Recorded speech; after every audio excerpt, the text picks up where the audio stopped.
Bonjour encore une fois, bienvenue à ce message en ligne de l'Église Somerville Baptist Church, Pasteur Michel à votre service, au service de notre Seigneur Jésus dans sa parole. Je vous souhaite la bienvenue, content d'être avec vous encore une fois.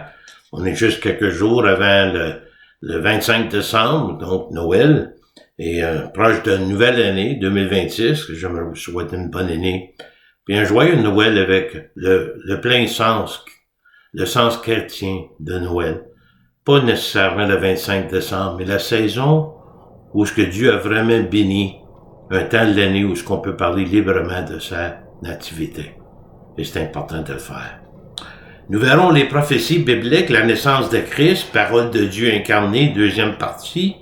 Mais avant tout ça, voulez-vous venir me joindre dans la prière, s'il vous plaît? Merci Seigneur Jésus pour ce temps de l'année où ce qu'on a des rencontres familiales. On peut avoir du temps ensemble en tant que famille et qu'on puisse construire, Seigneur, des relations, qu'on puisse aussi ouvrir des cœurs, Seigneur. On t'a pris d'ouvrir les cœurs pour que les gens soient à l'écoute de la bonne nouvelle de Jésus-Christ. Envoie-nous, Seigneur, comme des lumières, comme tes témoins. Aide-nous à mieux te glorifier aussi. Sois avec nous durant ce temps avec le Saint-Esprit. Guide-nous, encourage-nous, dirige-nous. Enseigne-nous, Seigneur, dans ta parole, au nom précieux de Jésus. Amen. Nous avons vu la semaine passée quelques prophéties concernant la naissance de Christ. On a vu que Christ viendrait pour sauver et pour régner. On a vu que c'était une prophétie à double volet, donc sa première venue pour mourir sur la croix pour nos péchés, et ainsi de suite. Mais sa deuxième retour, où ce qui viendra régner sur la terre, comme gouvernement mondial. On a vu aussi Ésaïe 7,14, Christ devait naître d'une vierge. On voit ici l'œuvre du Saint-Esprit.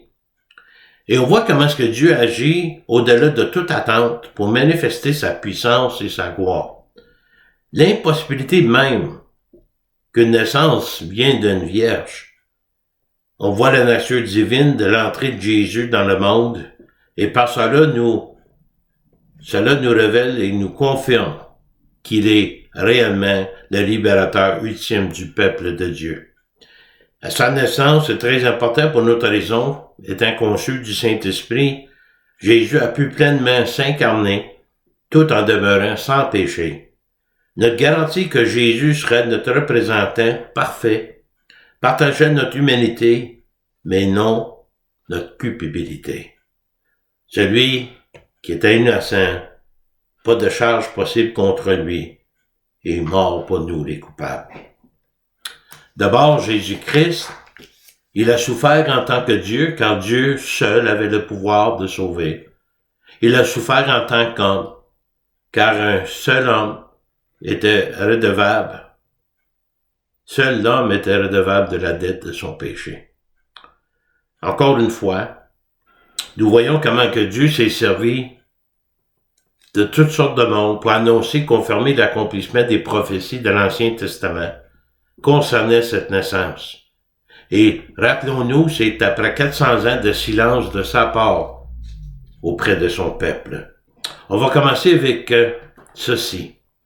Les prophéties accomplies et ceux à venir confirment l'omniscience et l'omnipotence de Dieu. Dieu est souverain. Il est au contrôle. La volonté et la provision de Dieu, Dieu accomplit toutes choses. La grâce et la miséricorde de Dieu envers l'humanité, le salut encore offert aujourd'hui.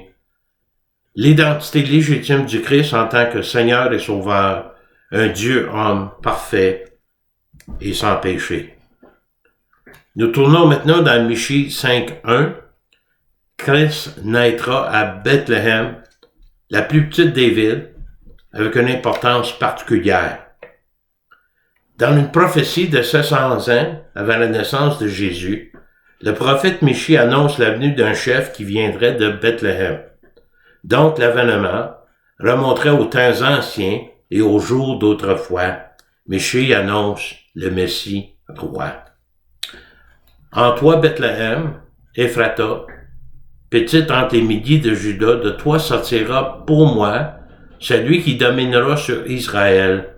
Et donc l'origine remonte aux temps anciens, au jour de l'éternité.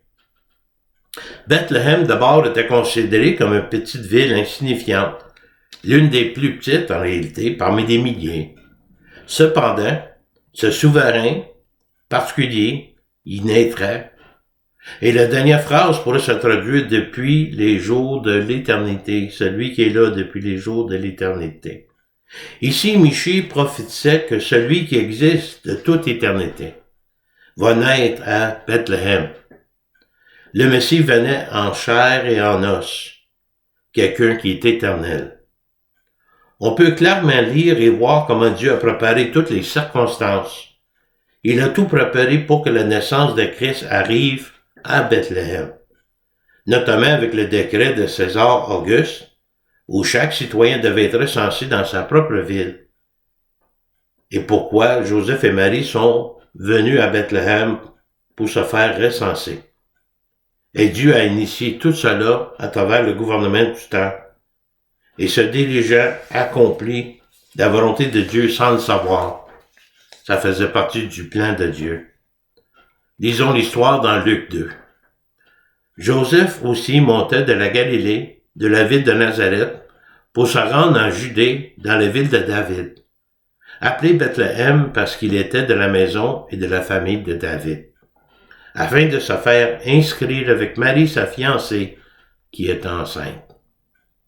Vous savez, en venant de Nazareth, on nous dit que le trajet aurait été de 110 km à travers d'une région montagneuse. Vraiment pas facile pour quelqu'un enceinte. Mais Bethléem, la ville elle-même, est appelée aussi la cité de David. C'est la ville natale du roi David et il sera aussi l'endroit où Christ va naître. Joseph et Marie étaient tous les deux aussi des descendants de David. Ils devraient donc être là pour s'enregistrer. Mais pourquoi Bethléem? Il y a deux raisons importantes avec les deux noms de la ville et leur signification. Bethléem veut dire maison du pain. La signification littérale en hébreu est directement liée à la déclaration de Jésus. Je suis le pain de vie dans Jean 6,35. Ephrata décrit une terre fertile avec de nombreuses vignobles et de vergers d'oliviers. Ces deux noms symbolisaient la nourriture spirituelle et le salut qui viendrait de là. Le temps de la naissance arrive, versets 6 et 7. Pendant qu'ils étaient là, le temps où Marie devait accoucher arriva, et elle enfantait son fils premier-né. Elle l'émerta et le coucha dans une crèche parce qu'il n'y avait pas de place pour eux dans l'hôtellerie. Le moment de la naissance, avec tous les détails précis concernant la crèche, les tables, les langes, des conditions simples et humbles, pas faciles, était une manière très inhabituelle pour un roi de venir au monde. Mais Christ naîtra à Bethléem, plus petite des villes, une importance particulière. Maintenant, dans Psaume 72, verset 9, la naissance du Christ annoncée par les anges et les bergers allaient adorer le Christ. La prophétie, le roi Salomon a écrit, qui a vécu au 10e siècle avant notre ère. Il régnait comme troisième roi de la monarchie israélite, unifiée d'environ 970 à 931 ans avant Christ. C'était une période connue pour sa sagesse, sa richesse et ses grands projets de construction. Donc, le premier temple de Jérusalem que Salomon a bâti. Psaume 72, Salomon, qui est le fils du roi David, écrit au sujet d'un roi qui va venir plus grand, qui aura un règne plus grand. Jésus, le Messie, roi. Mais dans ce verset précis du psaume, le roi Salomon prophétisait comment certaines personnes seront affectées par la naissance de ce roi à venir. Ceux qui manifesteraient par leur joie ou par leur défaite de sa venue. Devant lui, verset 9, les habitants du désert fléchiront le genou et ses ennemis lâcheront la poussière. Ceux qui habitent dans le désert, ici précisément, c'est-à-dire les bergers dans les champs. Mais ses ennemis lécheront la poussière. Comme nous le verrons plus tard, cela pourrait facilement être associé au roi Hérode, qui va tenter d'éliminer le Christ en le tuant, et plus tard, durant le ministère du Christ, les pharisiens et les sadduciens qui voulaient l'éliminer. Vous savez, en lisant ces mots, ses ennemis lécheront la poussière, ça m'a rappelé d'une des malédictions annoncées au serpent dans le jardin d'Éden. Genèse 3,14. On va juste aller voir ça. L'Éternel, après la chute de l'homme, l'Éternel dit au serpent, puisque tu as fait cela, tu as tenté, tu as fait tomber l'homme et la femme, tu seras maudit entre toute la bétail et entre les animaux des champs. Tu marcheras sur ton ventre et tu mangeras de la poussière tous les jours de ta vie. À la naissance du Christ, on voit deux groupes particuliers. Ceux qui considéreront la naissance du Christ comme un sujet de joie et de louange, de la multitude céleste des anges, à un groupe de bergers dans les champs. La première réaction des bergers avec l'annonce, versets 8 et 9, il avait dans sa même contrée des bergers qui passaient dans les champs les veilles de la nuit pour garder leur troupeau. Et voici un ange du Seigneur leur apparut, et la gloire du Seigneur resplendit tout autour d'eux. Ils furent saisis d'une grande frayeur. D'abord, on nous dit que possiblement le troupeau qu'ils gardaient, c'était des animaux voués à être sacrifiés dans le temple, comme sacrifice. Mais tout d'un coup, dans la noirceur de la nuit, arrive la gloire du Seigneur. On peut pas imaginer. On l'a pas vu à date. Mais regardez la suite. L'ange leur arrive, porteur de bonnes nouvelles, évangéliste, excusez le terme. Mais l'ange leur dit, ne craignez point, car je vous annonce une bonne nouvelle, qui sera pour tout le peuple le sujet d'une grande joie. C'est qu'aujourd'hui, dans la ville de David, il vous est né un sauveur qui est le Christ, le Seigneur. Et voici à quel signe vous le reconnaîtrez. Vous trouverez un enfant emmailloté et couché dans une crèche. Quand même étrange.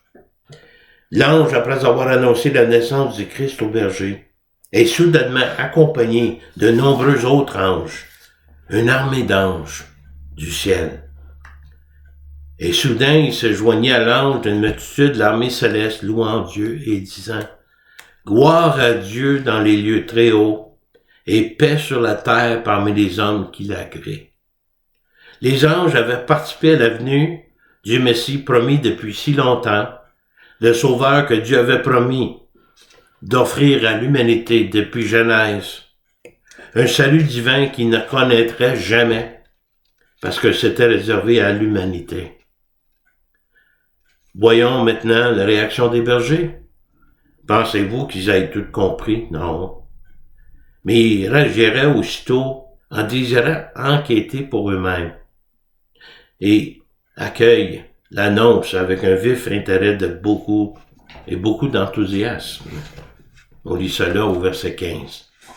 Lorsque les anges les eurent quittés pour retourner au ciel, les bergers se dirent les uns aux autres, allons jusqu'à Bethléem et voyons ce qui est arrivé, ce que le Seigneur nous a fait connaître. Les bergers à leur tour, évangélistes, deviennent porteurs de bonnes nouvelles. Verset 16-17. Ils allèrent en hâte, puis ils trouvèrent Marie, Joseph et le petit enfant couché dans la crèche, tel qu'annoncé. Après l'avoir vu, ils rencontrèrent tout ce qui leur avait été dit au sujet de petit enfant. Et tous ceux qui les entendirent furent dans l'étonnement de ce que leur disaient les bergers. Marie gardait toutes les choses et les repassait dans son cœur. C'était tellement grand, tellement immense qu'est-ce qui se passait. C'était dur de complètement comprendre et de saisir la grandeur de cela. Les gens s'émerveillaient de ce qu'ils entendaient, mais peut-être surtout de qui venait le message, des bergers. Les bergers étaient considérés comme appartenant à la classe sociale la plus basse de la société. Mais ici, ils sont choisis de Dieu pour porter les bonnes nouvelles aux gens. Luc 2:20. Et les bergers s'en retournèrent, glorifiant et louant Dieu pour tout ce qu'ils avaient entendu et vu, et qui était conforme à ce que l'on leur avait annoncé. Ils virent les choses exactement comme l'ange leur avait dit, et ça qu'il les a assurés que le message de l'ange venait de Dieu lui-même. Autrement, ça aurait été impossible. Donc, Psaume 112:9, la naissance de Christ annoncée par des anges, les bergers allaient adorer le Christ. Mais la nouvelle concernant la naissance de Christ fut donnée par les anges aux bergers. Mais dans les psaumes 112, on va y retourner. Il est également question de ceux qui cherchent l'enfant quelques années après sa naissance. Ici, on nous dit que Christ il a environ 18 mois et 2 ans. Il n'est plus dans l'étape, ni dans la crèche. Il a grandi un peu. Mais on va regarder le psaume 112, 10 et 11, Matthieu 2, 1 à 8 et 10 à 11. La venue du Christ est annoncée au roi Hérode, le roi du temps, et les mages venus d'Orient cherchent le Christ. D'abord, versets 10 et 11. C'était prédit que les rois de Tarsis et des îles payeront des tributs, les rois de Séba et de Saba offriront des présents. Et tous les rois prosterneront devant lui, toutes les nations le serviront. J'aimerais vous souligner que le verset 11 fait partie d'un deuxième volet de qu'est-ce qui va se passer quand Christ va venir la deuxième fois pour régner sur la terre. C'est là que tous vont se prosterner devant lui, toutes les nations le serviront. Mais nous autres, on voit la partie du verset 10 qui est en train de se passer à ce moment-là. Donc, c'est des gens qui chercheront cet enfant pour diverses raisons. L'accomplissement de la prophétie, la naissance de Jésus, est annoncé au roi Hérode par l'arrivée des mages, les hommes sages venus d'Orient. La Bible les appelle mages, ce qui signifie hommes savants. Parfois sont associés et mentionnés comme des rois. Il s'agissait probablement de prêtres astronomes babyloniens ou perses qui étudiaient des phénomènes célestes depuis des décennies, voire des générations à la recherche d'un signe royal significatif. Voyons, excusez, je suis à la fin de l'après-midi, significatif. À ce moment précis, Dieu, qui maîtrise l'univers et tout ce qu'il contient, avait placé l'étoile dans le ciel pour guider les mages vers le Christ, afin qu'ils puissent venir l'adorer. Et encore, je vous mentionne, Christ était âgé entre 18 mois et 2 ans. Jésus était né à Bethléem en Judée au temps du roi Hérode. Voici les mages d'Orient arrivent à Jérusalem. Et dire, où est le roi des Juifs qui vient de naître? Car nous avons vu son étoile en Orient et nous sommes venus pour l'adorer. Le roi Hérode, ayant appris cela, fut troublé et toute Jérusalem avec lui. Toute Jérusalem était troublée. Hérode se considère comme le seul roi légitime, se sentait certainement menacé par ses paroles. Il ne voulait pas que quiconque remette en cause son règne. Cette possibilité causait à Hérode une grande angoisse et le poussait à consulter ses prêtres et ses scribes qui identifieraient Bethléem comme le lieu de naissance, accomplissant ainsi une prophétie de l'Ancien Testament. Mais pourquoi toute Jérusalem était troublée? Y compris le roi, peut-être à cause de son caractère et sa réputation. La réputation d'Hérode, connue pour sa paranoïa et sa violence, avoir tué toute sa famille, il allait maintenant tenter de tuer l'enfant qu'on lui disait d'être le roi des Juifs. Donc, il assemblait les principaux sacrificateurs, les scribes du peuple, et il s'informait auprès d'eux où devait naître le Christ. Et lui dire à Bethléem en Judée, car voici ça qui a été écrit par le prophète. Ils vont citer, et toi, Bethléem, terre de Juda, tu ne cèdes pas le moindre entre les principales villes de Juda, car de toi sortira un chef qui paîtra Israël, mon peuple. Alors Hérode fut appelé en secret les mages, et s'inquiète soigneusement auprès d'eux depuis combien de temps l'étoile brillait. Hérode, jouant l'hypocrite, veut éliminer ce roi d'Israël. Il tente de dissimuler ses véritables intentions aux mages. Puis, il les envoya à Bethléem en disant « Allez et prenez les informations exactes sur le petit enfant, et quand vous l'aurez trouvé, faites-le moi savoir, afin que j'aille aussi moi-même l'adorer. » Au verset 9, les mages sont dirigés vers la maison où se trouvait Jésus par l'étoile qui apparaît de nouveau. Quand ils aperçurent l'étoile, ils furent saisis d'une grande joie. Ils entrèrent dans la maison, virent le petit enfant avec Marie, sa mère, se prosternèrent et l'adorèrent.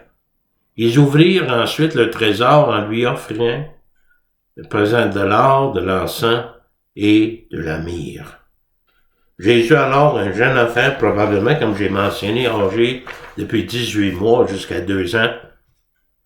Puis on remarque également dans la phrase, contrairement à la coutume, l'enfant est mentionné avant sa mère. C'est pas Marie et son enfant Jésus, c'est Jésus et sa mère Marie. Mais à la vue de Jésus, les 3 mages s'inclinent et l'adorent aussitôt, puis ils leur donnent le cadeau. D'abord, l'or symbolise la gloire divine, la pureté, la sainteté et de la valeur éternelle. Souvent utilisé dans le temple pour représenter la majesté et l'incorruptibilité de Dieu, il constitue un présent digne d'un roi, Christ. L'encens est une résine d'arbre parfumée, utilisée comme encens sacré lors du culte de temple, au temple, symbolise la prière, la présence de Dieu et la pureté. Il s'agissait d'un présent symbolique offert à Jésus pour signifier sa nature divine et sa royauté. La myrrhe est une résine précieuse et parfumée, utilisée comme parfum, ingrédient de l'encens, notamment lors des rituels au temple, pour l'huile d'onction et l'encens, mais aussi pour l'embaumement. Elle symbolise la royauté, le culte, la purification et prophétiquement la mort et la mise au tombeau de Jésus. Elle fait partie des présents signifiant sa vie terrestre, sa divinité et son sacrifice futur sur la croix. Ensuite, les mages sont divinement avertis concernant Hérode, puis divinement avertis en songe de ne pas retourner vers Hérode. Les mages, ils regagnaient leur pays par un autre chemin. Donc, la venue du Christ est annoncée au roi d'Hérode, lui veut le tuer, et les mages venus d'Orient cherchent le Christ pour y offrir des cadeaux particuliers. Pour terminer, allons dans Isaïe 45, 22, 23. Une chose est certaine. Avec les accomplissements de certaines prophéties, d'autres qui tardent à s'accomplir, nous savons que Dieu aura le dernier mot. Dans Isaïe 45, on parle à travers d'Isaïe, c'est Dieu lui-même qui parle. Regardez au verset 22. « Tournez vers moi et vous serez sauvés. Vous tous qui êtes aux extrémités de la terre, car je suis Dieu, puis il n'y en a point d'autre. Je le jure par moi-même, la vérité sort de ma bouche, et ma parole ne sera point révoquée. Tout genou fléchira devant moi, toute langue jugera par moi. » Donc le verset 22, l'appel au salut, et éventuellement le retour de Christ, toute langue jurera par moi, toute langue va confesser le Christ comme Seigneur. Et Jésus a fait une déclaration de Matthieu 5, 18, les paroles de Jésus concernant sa parole, la parole de Dieu. Car je vous dis en vérité, tant que le ciel et la terre ne passeront point, il ne disparaîtra pas de la loi un seul iota, un seul trait de lettre, jusque tout soit arrivé. L'iota est la 9e lettre de l'alphabet grec qui représente une quantité infime, une petite marque. L'origine biblique, un seul trait de lettre, un petit signe hébreu, un trait minuscule.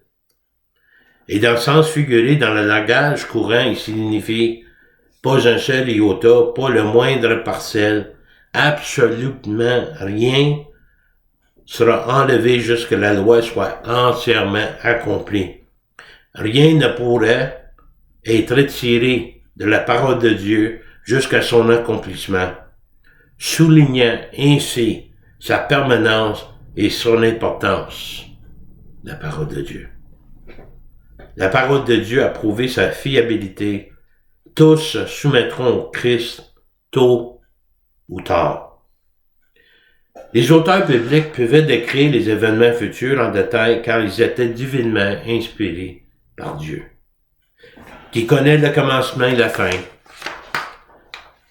C'est cette connaissance céleste transmise aux prophètes qui est révélée dans les Écritures et qui confirme qu'il n'y a pas de Dieu semblable à Dieu de la Bible. Maintenant transmis à nous. Ici, dans Ésaïe, Dieu parle par la bouche de le prophète Ésaïe comparant les idoles mortes au seul vrai Dieu vivant. Versets 9 et 10. Souvenez-vous de ce qui s'est passé dès les temps anciens. Car je suis Dieu, et il n'y en a point d'autre. Je suis Dieu, et nul n'est semblable à moi. Regarde ce qu'il dit ici. J'annonce dès le commencement, Genèse, ça qui doit arriver est longtemps d'avance. Exemple, Apocalypse, ça qui n'est pas encore accompli. Je dis mes arrêts, ma volonté, mes conseils subsisteront et j'exécuterai toute ma volonté. Il y a un verset qui dit Dieu est au ciel et il fait ce que son cœur désire. Voulez-vous me joindre dans la prière, s'il vous plaît? Oh Seigneur Jésus, ta parole. Toi qui es la parole incarnée, vivante de Dieu. Les promesses. Comment ça nous rassure que quand c'est marqué, tout ce que nous avons confié en toi, tu vas le rendre à terme. Par ta gloire, par ta puissance, et à cause de ta volonté. Seigneur, en faisant ces 2 études sur les prophéties bibliques, ça me fortifie davantage dans ma foi. Dans la fiabilité de la parole, pour moi, c'est tout un trésor. Il y a des gens qui disent que c'est pas toute la Bible qui est inspirée, mais mon ami, plus qu'on lit, plus qu'on voit, comment est-ce que tout est complémentaire, tout confirme ta grandeur. Et Seigneur, je te prie pour quelqu'un qui sera peut-être à l'écoute de ce message, qui te connaît pas comme sauveur ou Seigneur personnel, que par la conviction du Saint-Esprit, que tu puisses les convaincre, Seigneur, de le plus grand besoin de l'homme, c'est d'être réconcilié avec Dieu le Père. En attendant, Seigneur, pour le temps qui s'en vient avec nos familles, peut-être avec nos amis, permets-nous de pouvoir partager ta parole avec quelqu'un. Seigneur, laisse-nous être des évangélistes porteurs de bonne nouvelle pour ta plus grande gloire. On te remercie pour ce temps passé ensemble. Puis on te prie pour l'année qui s'en vient, le 2026, Seigneur, qu'on puisse faire des grandes choses pour toi, en commençant par les petites choses. Merci, Seigneur Jésus, au nom de Jésus. Amen. Vous pouvez me contacter ici à l'église Shoreville Baptist Church, 819-889-2819. Requête de prière, si jamais vous n'êtes pas d'accord avec ce que j'ai partagé aujourd'hui, vous avez des questions, des commentaires, des réponses, n'hésitez pas à me contacter. Mon courriel, mihole@netrevolution.com. Ça fait un plaisir de prendre du temps avec vous. En attendant, bonne année 2026, que le Seigneur vous bénisse, qu'il vous garde, et à la prochaine fois.